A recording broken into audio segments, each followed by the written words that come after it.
नमस्ते। आइए शुरू कीजिए हमारे साथ सुकन्या से सुप्रजनक का सफर।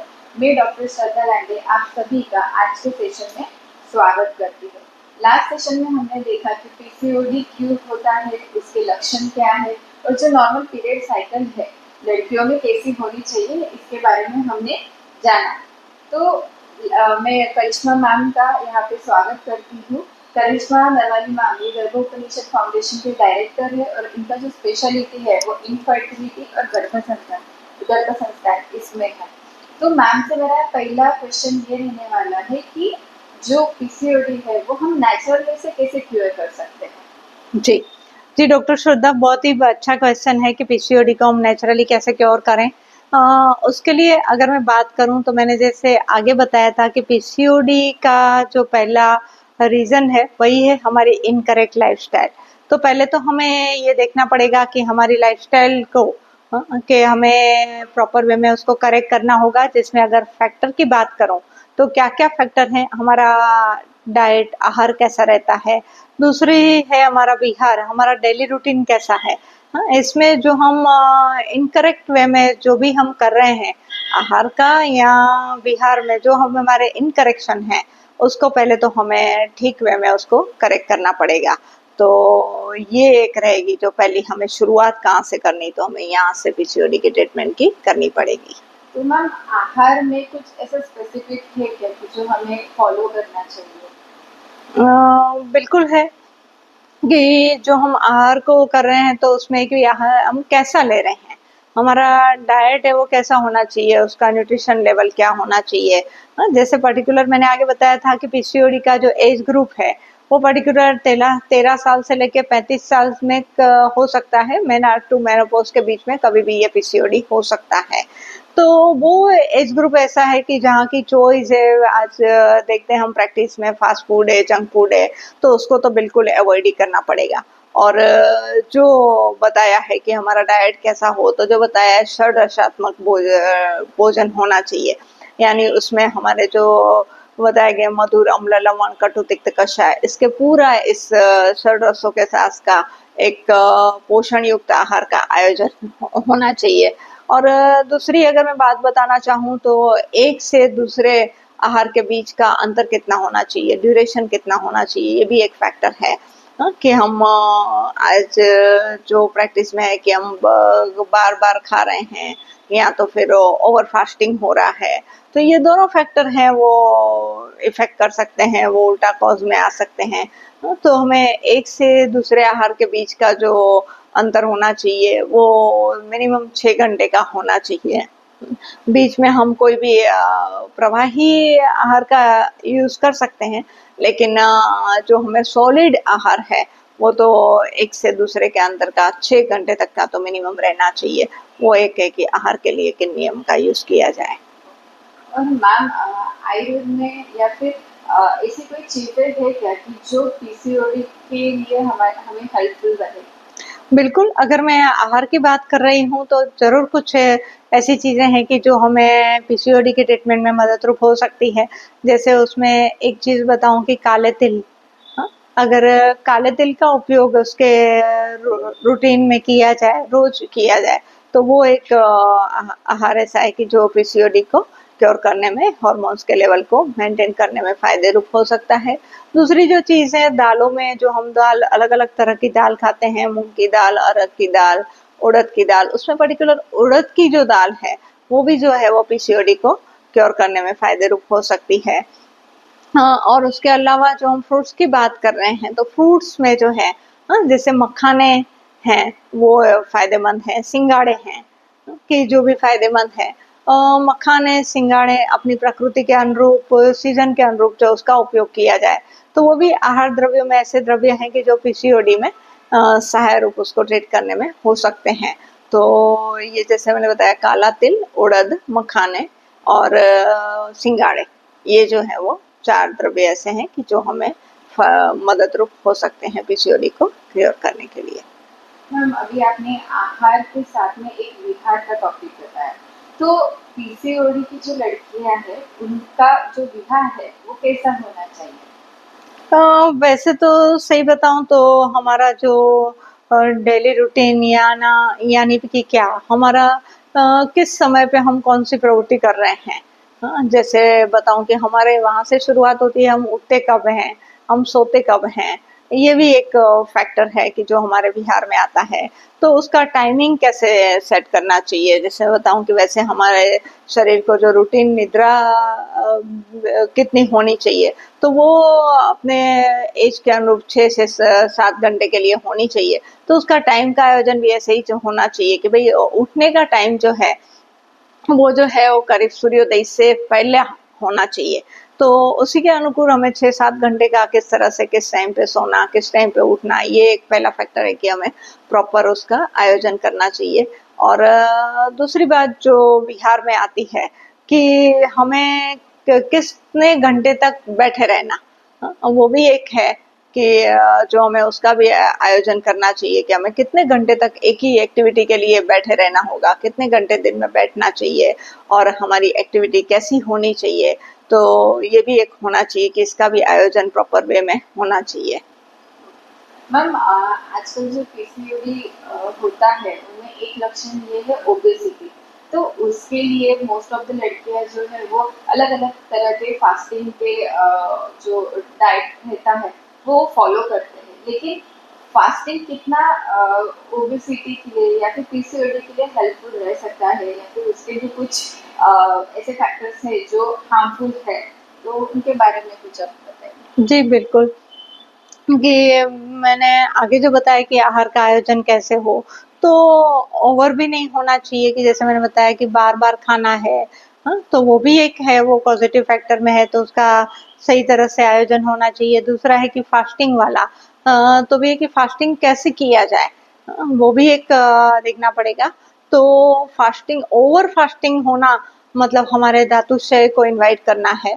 तो अगर ओवर फास्टिंग होता है तो भी उल्टा वो पीसीओडी के लिए ट्रीटमेंट नहीं, वो एक पॉजिटिव फैक्टर भी हो सकता है। तो वो तो बिल्कुल नहीं होना चाहिए। बस यही है कि प्रॉपर वे में प्रॉपर नियोजन होना चाहिए और उस तरह से आयोजन करने से ही हमें पीसीओडी में फायदा मिल सकता है। और मैम ऐसे कुछ एक्सरसाइजेस है क्या कि जो पीसीओडी के लिए हेल्पफुल रहे? हाँ, बिल्कुल है। जैसे मैं बताऊँ को डेली रूटीन में अपने ने बताया कि हम कुछ ज़्यादा सेडेंटरी लाइफ़स्टाइल, ये पॉज़िटिव फैक्टर है पीसीओडी के लिए। तो बहुत ही ज़रूरी है कि उसमें ऐसी एक्सरसाइज़ेस होनी चाहिए, हमारे डेली रूटीन में वो शामिल हो कि हमें कुछ ऐसे एक्सरसाइज़ करना, कुछ योगिक प्रक्रियाओं को प्रैक्टिस में लेना। हाँ, जिसमें मैं बताना चाहूँ तो उसमें एक्सरसाइज़ जो है वो किस तरह से करना चाहिए, कितनी करना चाहिए, तो हमारी बॉडी की जब आधी एनर्जी खत्म हो जाए तब तक। और दूसरे अगर लक्षण के स्वरूप में बताऊं तो जब पसीना आना शुरू हो, आप एक्सरसाइज कर रहे हो और आपको उतने कुछ मिनटों के बाद आपको पसीना आना अगर शुरू हो जाता है, तो समझना चाहिए कि अभी बॉडी की आधी एनर्जी खत्म हो चुकी है और जो प्रॉपर टाइम है उतने टाइम के लिए ही एक्सरसाइज होनी चाहिए। और खास आपने पूछा कि यौगिक प्रक्रियाओं का कुछ रोल है क्या, तो जरूर बताना चाहूंगी कि यौगिक प्रक्रिया में जो सूर्य नमस्कार है वो पीसीओडी में बहुत फायदे वाला है कि पूरे सूर्य नमस्कार अगर रोज के अभ्यास में ले लिया जाए तो वो पीसीओडी में बहुत बड़ा फायदा कर सकता है। कुछ ऐसे प्राणायाम की प्रक्रियाएं हैं जैसे अनुलोम विलोम प्राणायाम, भ्रामरी प्राणायाम, ये भी जो है वो बहुत ही फायदा कर सकता है पीसीओडी को ट्रीट करने में। तो ये प्रक्रियाएं जो है वो पीसीओडी को ट्रीट करने में बहुत फायदा कर सकती हैं। तो मैम एक और है कि पॉजिटिव फैक्टर उसका बताया है स्ट्रेस, कि ज़्यादा अगर हम स्ट्रेस लेते हैं तो उसके कारण भी पीसीओडी हो सकता है। तो उसके लिए हम जो अभी आपने प्राणायाम बताए हैं, तो उनमें कुछ ऐसे प्राणायाम है क्या कि जो स्पेसिफिकली स्ट्रेस फैक्टर के ऊपर ही काम करें? बिल्कुल है। तो हमें ज आपने सही पूछा कि स्ट्रेस लेवल का बढ़ जाना पीसीओडी का एक पॉज़िटिव फैक्टर है, तो हमें स्ट्रेस को तो रिलीज़ कैसे करना और कैसे उसको मेंटेन करना, इसके लिए भी कुछ प्रक्रियाएँ हैं जो मैंने बताया कि कुछ प्राणायाम उसमें अनुलोम-विलोम प्राणायाम, डीप ब्रीथिंग करना, भ्रामरी प्राणायाम करना, योग निद्रा, हाँ, कि जो बहुत ही अच्छे से वो रिलैक्सेशन के लिए एक फ़ायदेमंद प्रक्रिया है। तो उसको भी अगर रूटीन अभ्यास में ले लिया जाए तो वो भी पीसीओडी के लिए बहुत ही फायदा कर सकता है। और मैम आजकल की जो लड़कियां हैं वो लड़कों से कंधा चला के चलने का ट्राई करती है, लेकिन उसके लिए उनको ज़्यादा एक्सर्शन होना, ज़्यादा वर्कलोड होना, ये सब चीज़ें साथ में आ जाती है। तो ज़्यादा एक्सर्शन ये हमारे लिए फायदेशीर है या फिर उसके कुछ साइड इफेक्ट्स हो सकते हैं? हाँ, नहीं, अपनी कैपेसिटी से ज़्यादा वर्क करना ये भी एक स्ट्रेस लेवल को बढ़ाने वाला ही फैक्टर है। हाँ, वो फिजिकली हो या फिर मानसिक तौर से हो, तो दोनों तरह से वो, एक तरह से बताऊं तो वो पीसीओडी के पॉजिटिव फैक्टर में ही आता है। तो जब हम बात कर रहे हैं पीसीओडी की, तब मैं ये जरूर कहना चाहूंगी कि काम का आयोजन ऐसे ही करो कि अपनी कैपेसिटी के अनुसार ही होना चाहिए। वो एज ऐसी है कि जहाँ हमें कुछ गोल को अचीव करना है, पढ़ाई के और प्रोफेशन को सेट करना है आगे जाके, तो उस समय पे हमारे कैरियर को सेट करना होता है, तो उसकी वजह से हमारे गोल उस तरह के रहते हैं, तो वो जो बनते हैं कि वो गोल की वजह से जो है वो ओवर शारीरिक और मानसिक रूप से श्रम बहुत ही बढ़ जाता है, तो वो कहीं ना कहीं आगे जाते हुए वो हार्मोन्स के हार्मोनी को डिस्टर्ब करने में एक फैक्टर बन जाता है और वही फिर आगे डिस्टर्ब करता है। तो ये बहुत ही जरूरी है कि उस समय जो अपने फिजिकल, शारीरिक और मानसिक काम का आयोजन उसी तरह से ही किया जाए कि जितनी हमारी कैपेसिटी के अनुकूल हो। और मैम हमारे आयुर्वेद में भी जो पीसीओडी है उसके रिलेटेड बहुत सारी औषधियाँ या फिर ट्रीटमेंट के बारे में बताया है, तो आप उसके बारे में कुछ डिटेल में हमें जानकारी जरूर। आयुर्वेद ने बहुत अच्छे से इसकी चिकित्सा बताई हुई है।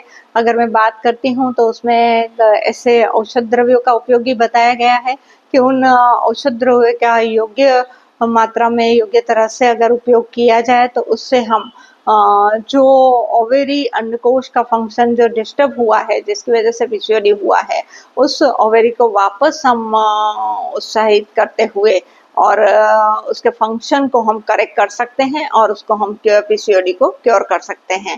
तो ऐसी काफ़ी औषधियाँ जो है वो आयुर्वेद में बताई हुई है।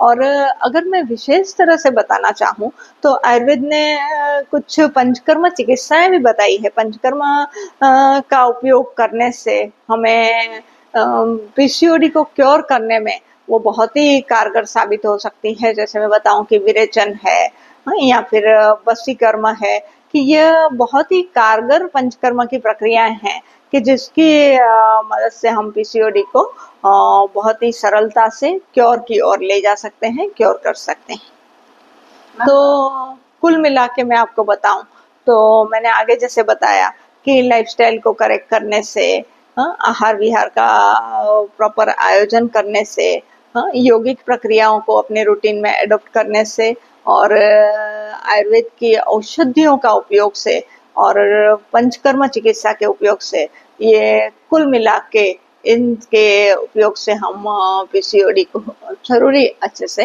क्योर कर सकते हैं। मैम जैसे हम देखते हैं कि मोस्टली पीसीओडी के लिए एक हार्मोनल ट्रीटमेंट करके रहती है, तो बहुत सारे लोगों का ये मिसकंसेप्शन है कि आयुर्वेदा से भी हम सिर्फ हार्मोन के ऊपर ही काम करते हैं, तो ऐसा है क्या कि सिर्फ हम हार्मोन के ऊपर ही काम करते हैं या फिर उसका कुछ बाकी रोल भी है? हम एक्चुअली आयुर्वेद की, जो मैंने आगे बताया कि लाइफस्टाइल को करेक्ट, आहार विहार का आयोजन, आयुर्वेदिक औषधियों का उपयोग और पंचकर्म का कर्मों का भी उपयोग करके हम न सिर्फ पीसीओडी में इम्बैलेंस होने वाले हार्मोन्स को ठीक करते हैं, लेकिन उसकी जो पूरी प्रक्रिया है कि उससे जो हमारे बॉडी के उस सिस्टम को हम ठीक करने का काम करते हैं और उससे हमें पूरी सिस्टम को ठीक करते हुए हम पीसीओडी को क्योर करते हैं। तो ये जो है, इस तरह से पूरा आयोजन से हमें पीसीओडी में बहुत ही अच्छे से हम फायदा ले सकते हैं। थैंक यू मैम आज के सेशन के लिए। आज के सेशन में हमने देखा कि हम पीसीओडी को कैसे क्योर कर सकते हैं, तो उसके लिए मेन उन्होंने पॉइंट्स बताए, जैसे आहार हो गया, विहार हो गया, और आयुर्वेद के थ्रू हम औषधि या फिर पंचकर्मा इसके थ्रू पीसीओडी को क्योर कर सकते हैं। ऐसे ही मोर जानकारी के लिए आप हमसे जुड़े रहिए। धन्यवाद।